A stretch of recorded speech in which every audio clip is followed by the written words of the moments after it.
Well, straight out of Samui, I think about sometimes why some people are struggling, even though it's low season or high season.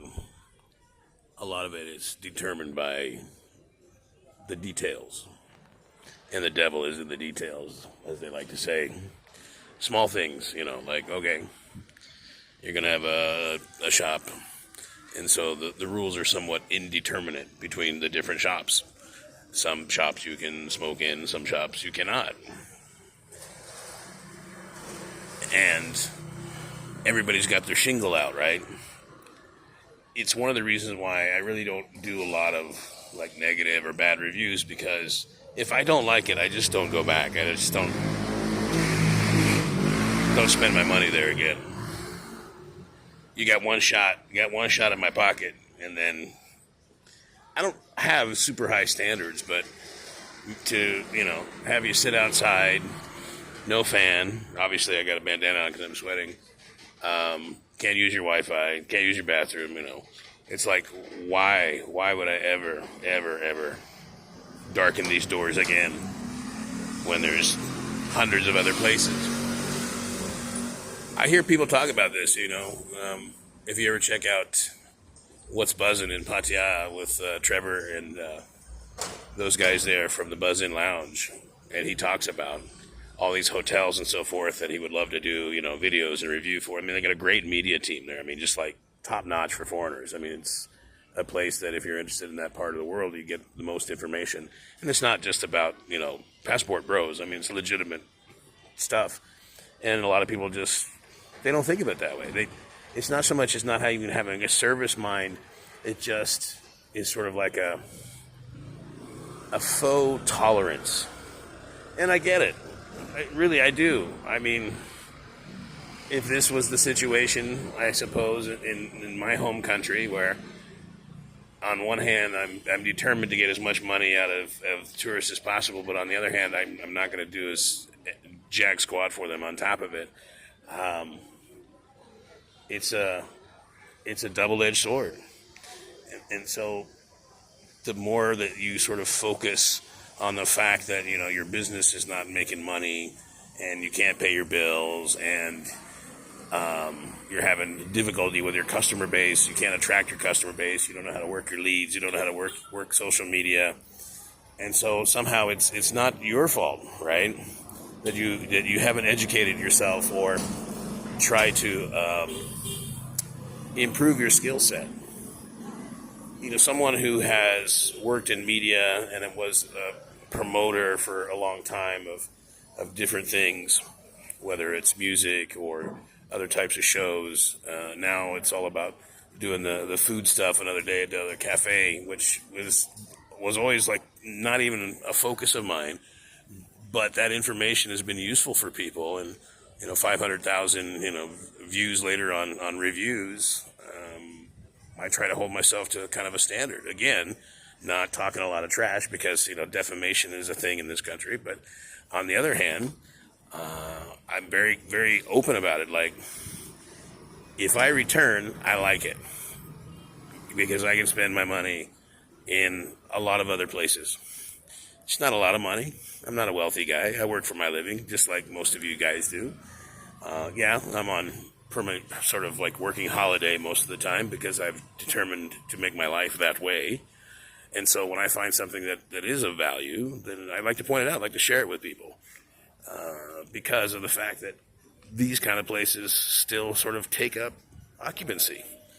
And what are they doing? They're just sucking up space. And then they get upset because, people don't patronize them.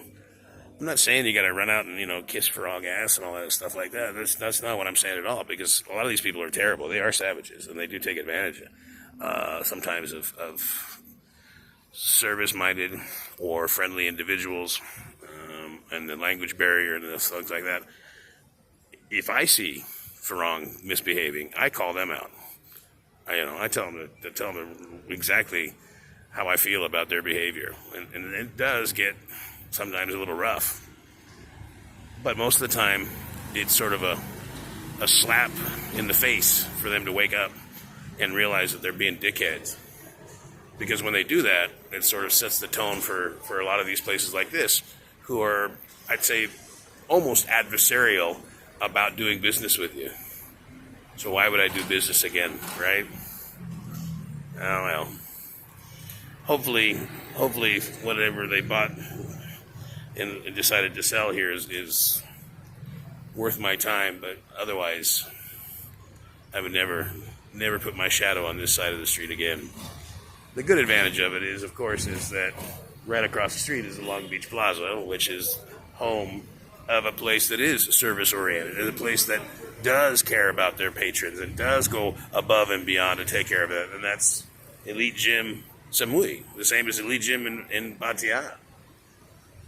They've done an amazing job, considering the fact that they're remodeling the whole place and opening up this massive fight center, which I think is going to be something to see based on the little sneak peeks that I got in the last few days. And it's that same feeling that when I go to a place and think, all right, this is going to be something, you watch and see. And sure enough, it will be, because the location's fantastic down here by Lakeside on Chuang, close to Central. So there's plenty of places to stay that are choose your adventure, choose your budget, right? And that's the aspect of it, is not everybody's got the same pocketbook for training and things like that. And so to have choices and determinations, that's fantastic. I'm watching everybody knock dick in this pothole over here. And that's another example of, like, how hard would it be to come out and fill that bloody single pothole that's causing all the chaos. I'm not trying to be that guy. I'm not trying to be that, like, oh, they need to do that. I'm not telling anybody. I would have the same standard whether I was in Germany, England, USA, Mexico, Philippines, Japan. I would say the same thing. Because let's face it, there's only a handful of people that make things happen in this world. There's the people that do and the people that just don't. And it's the same thing. There's people that do things. They make things happen in their community. They make things happen in their scene. They make things happen in their industry. And sometimes it comes at great expense to them. But because they love what they do, that's why they do it. The same for me in the things that I enjoy. I try to have some autonomy in that aspect of it. And does it always lead to something else? No, of course not. But on the other hand, you have other people that are willing to just sort of coast and sit back and let those doers do all the work.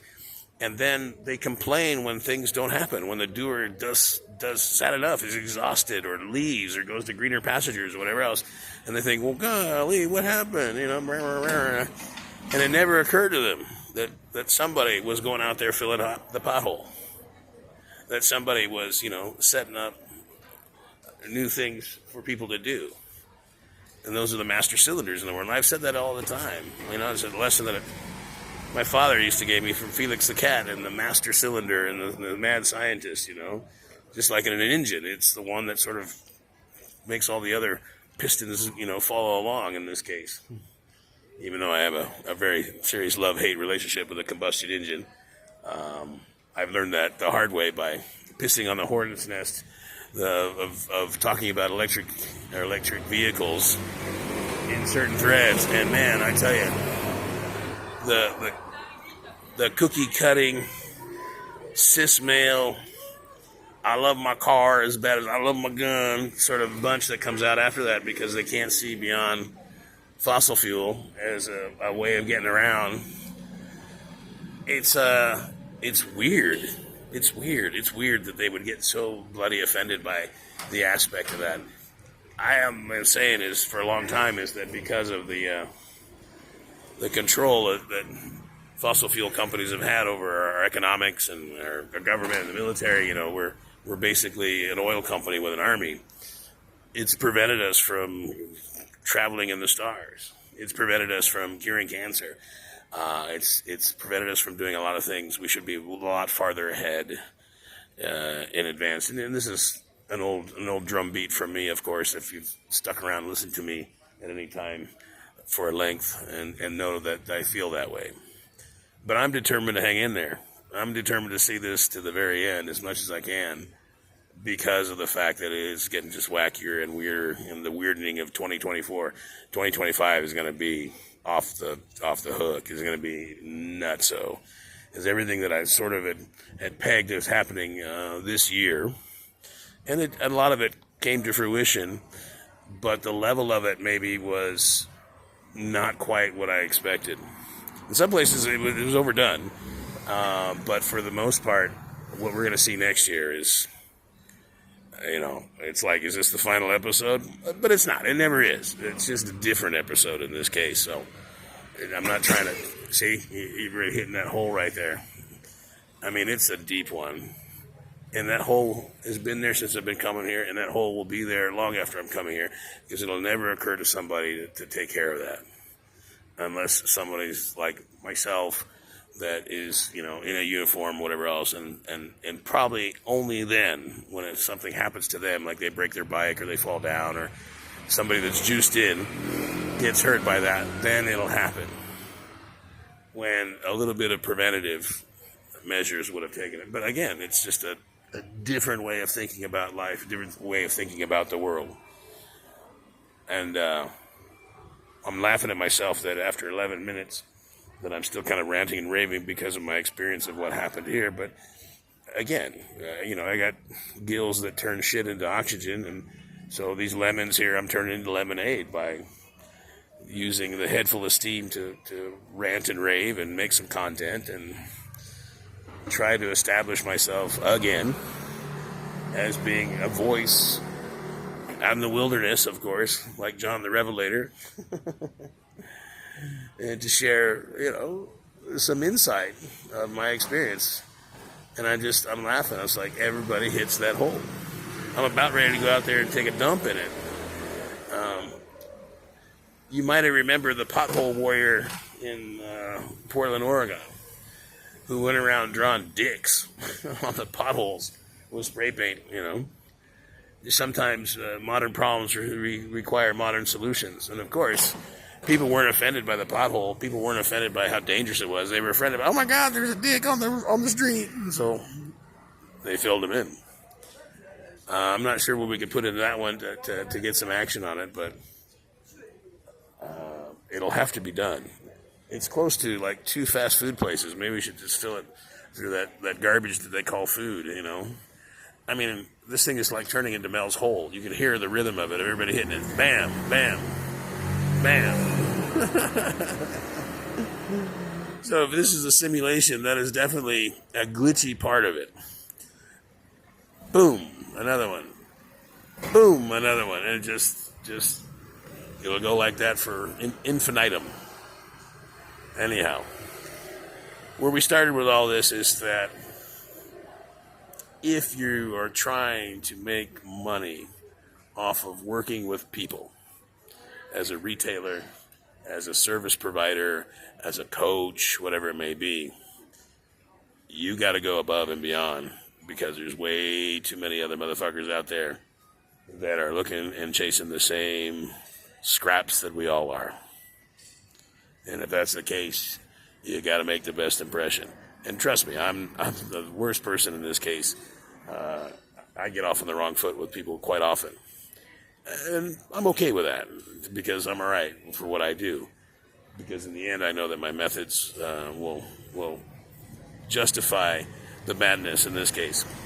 But on the other hand, I would say in my travels, probably a few times a day when I'm traveling around different countries, I'll go into a place and it'll be less than stellar. I don't go back. And if I'm listening to my intuition, I will just turn right around. I'm like, no thanks. If I'm not feeling it, I just leave. That happens to restaurants sometimes, whatever else. Don't get me wrong, I'm patient. I'm not an ass to wait on. I'm really flexible. I care less about sometimes decor, location, whatever else, if the food quality is great. On the other hand, it might be the other way around. You cannot dress up a turd in a box, in a very nicely boxed, if the food is not good, if you're a restaurant. That's the truth of it. So I would rather eat in some dingy, dark, nasty side place where the food was absolutely amazing and the people are great. That's the other part of it. I don't go in for that, our food's good, so we have snotty service shit. That's not my thing. And people that lap that up because they think it's good, I just have to wonder, like, are you what kind of bottom bitch you really are? What kind of masochist you are that you're willing to put up with that? Like, oh, it's their thing, and they have really good food, so they. If it's overdone and exaggerated on purpose, where they're telling you, get fucked and all that stuff like that, on purpose, then yeah, it's kind of funny, right? Because it's part of the shtick. But if they're just doing it because that's the case, because they're slinging the same crap that everybody else is, I'm not buying that. And I've seen it. I've seen it happen, especially in the service industry. And there's a lot of people in the service industry that probably need to go get some skills. And not just in their service, but upskill into something else, because the service isn't their business. And unless you're willing to be in that part of the service aspect of it, there's no point. So I said all of that to finish my jade here and warn any others like that. So how you doing, boss? Your kind of place, huh? Yeah? So. I wasn't impressed. Well, there you go. See, word of mouth. Take care.